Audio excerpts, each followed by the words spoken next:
खुलुमबाय गोजोन फुंबिलि फैदो दासान्दिनि मोननैसो गोदान खौरां मिथिना लानि जुदि नोंथाङा चेनेलाव गोदानब्ला चेनेलखौ साबस्क्राइब खालामनानै ला जाहाथे फुंबिलिनि समावनो खौरांखौ मोननो हायो। अमर सिंह ब्रह्मआ BTR रेकर्डखौ सावनो नागिरनायनि सायाव रनजित बसुमतारी बिथाङा फिननाय होदों। BTRआव थानाय 1900 पस्टखौ थाबैनो इन्टारभिउ खुंनानै साख्रि होनो थाखाय थियारि खालामगासिनो दं होनना बिथां रनजित बसुमतारीआ फोरमायदों।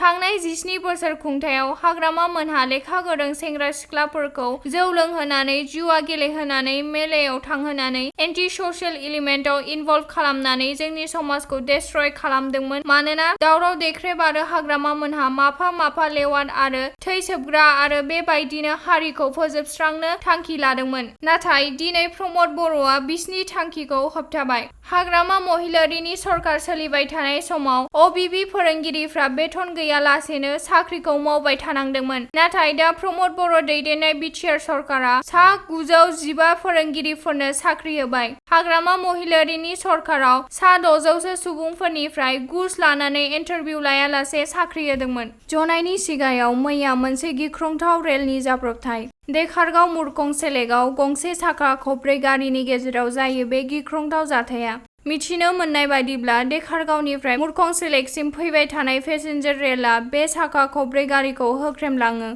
जेराव साखा खबब्रै गारिनि ड्राइभार आरो दावबायारिफोरा खुनुरुखुमै गावबा गावनि जिउखौ रैखा खालामनो हायो। 515 नं राजालामा सिगांनिफ्राय फैबाय थानाय गारि गंसेया सन्तपुरसिम थांनाय लामायाव रेल लामाखौ बारस'नो नाजानायावनो जायो बे गिख्रंथाव जाथाया। जनाय ओनसोलनि गुबुन गुबुन जायगायाव रेल गेट थायैनि जाहोनाव बेफोर जाथाया जाबाय थायो होननानै फोरमायदों ओनसोलनि सुबुंफोरा। खौराङा एसेनोसै गोजोन्थों।